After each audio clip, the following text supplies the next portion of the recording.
the emphasis on the emphasis of clinicians is twofold, right? One is, well, who is the person, or what is the person? But more importantly, who could the person be, or what should they be? And that's a very strange thing about people, right? I mean, if you have a cat, you don't really sit around thinking, what could this cat be? Because it's a cat, and you know, if it has offspring, they're going to be cats, and in 1,000 years, they're still going to be just cats. But people, well, we're strange in ways that are virtually incomprehensible, and we're not only what we are, but we're also what we could be. And in many cases, especially for people of your age, you're way more what you could be than what you are. And so focusing on what you could be is an extremely important thing to do. And in fact, there's plenty of research, and some of it's associated with the writing exercises that I told you about earlier, that if you make efforts to define who you could be, and you know, in a way that you find interesting, because you might as well shape yourself into something that you want to be, that increases the efficiency with which you work substantially, and also makes you a better person by reasonable measures of better, which sort of means happier and healthier and, you know, more acceptable, or at least less repulsive to other people. There are two things that you have to take into account when you're thinking about personality, and one of those is how personality stays the same across time, and that's really what gives you your identity and what allows you to identify other people, and then also how personality changes. If you're happy, you're talkative, and that might not be surprising, but the fact that those two things are tightly connected was one of the things that was discovered by the factor analytic processes that led to the development of the Big Five. In the Big Five, there are roughly 5 traits, as the name might indicate. Extroversion, which is a positive emotion trait. Neuroticism, which is a negative emotion trait. Agreeableness, which is warmth and empathy, compassion. The other side of that is kind of a harsh coldness, I guess. Openness, which is both intelligence and creativity. And conscientiousness, which is industriousness and orderliness. Now, there are virtues, so to speak, and faults associated with all of those dimensions. So you can be too extroverted, which makes you rather impulsive, and if you're very extroverted, it's more difficult to get good grades in university because you're always out having fun with your friends and partying. And that might be good in that it'll help you develop a fairly extensive social network, which is a useful thing if you're associated with people who are useful for social networking purposes, but it can really interfere with your ability to sit by yourself and study. If you're conscientious, that's a good predictor of academic success, because conscientious people do what they say they're going to do, and they seem to suffer shame and self-disgust and self-contempt and guilt and so on if they don't. If you get too conscientious, though, you can get quite boxed in and orderly and narrow. And orderliness, by the way, seems to be associated with right-wing political views, and when it's extreme, it starts to get repressive. And so, the point of all this is that there are 5 traits, and they have positive and negative aspects, especially at the extremes.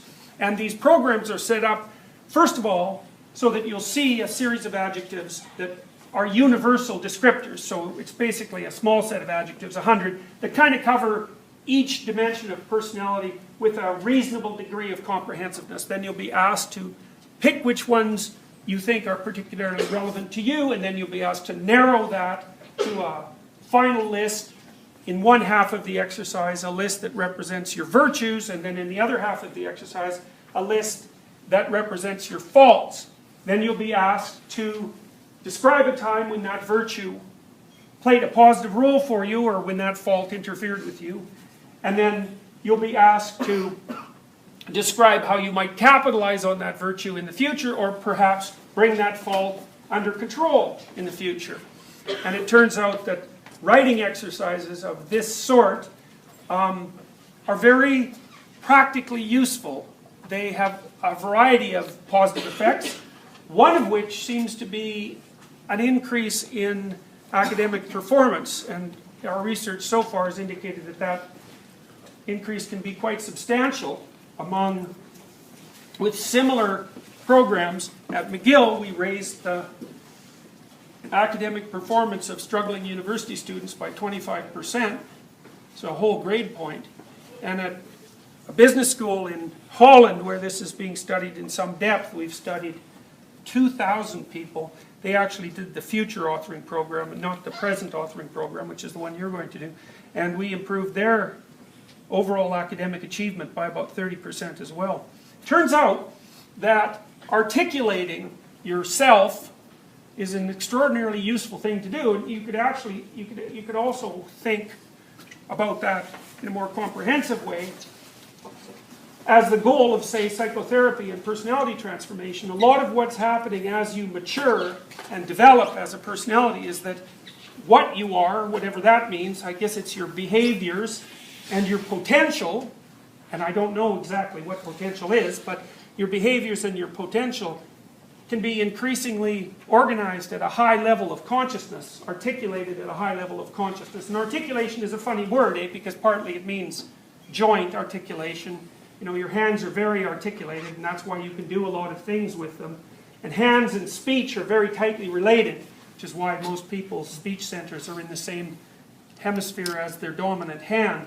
Anyways, articulating yourself makes you able to do many more things with yourself, and it also seems to quell your negative emotion, partly because it's clarifying you, you know.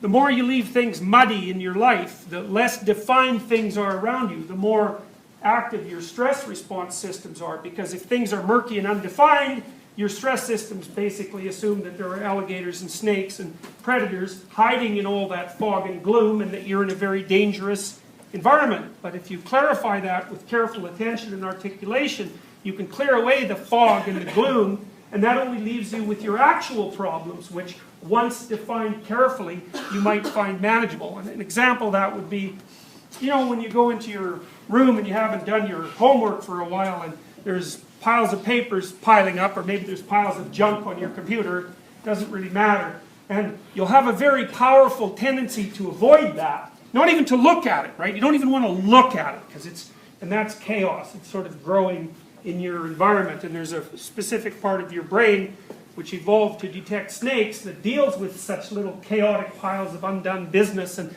the more of those that are around you, psychologically or physically, the more negative emotion you experience, the less hope you experience, and the larger your stress response chronically. And that's not good, because if your stress response is chronically elevated, that suppresses your immunological function. It makes you overweight, it predisposes you to diabetes and cancer, it makes you age faster, it increases the probability that you'll have anxiety disorders and depression.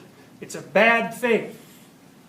So clarifying who you are and what you're doing is a good thing, unless you want all those other things to happen, which seems highly improbable, although people desire some very strange things.